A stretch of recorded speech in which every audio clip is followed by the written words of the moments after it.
गेले. आता हे कुर्ले क्रंची आता ते डायरेक्ट खाऊक सांग. खाली कुर्ली अरे पण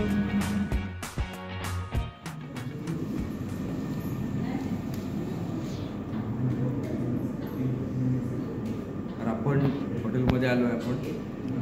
आता मागवलं काही क्रंची क्रॅब.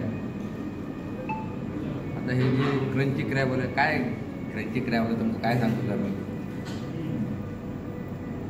कुर्ले खाऊ गेले. आता हे कुर्ले क्रंची आता ते डायरेक्ट खाऊक सांगतो. तर डायरेक्ट कसे खाऊचे रे बाबा.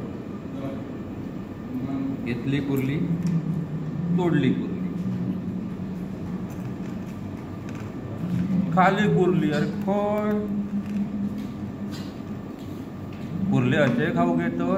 या जर आपण हॉटेलमध्ये येऊन समजलं क्रंची क्रॅब सी फूड फेस्टिवलमधला हो एक लागलेलं मोठं शोध आणि जी काय असतात ती खूप मोठी क्रंची क्रॅबची गोष्ट आहे.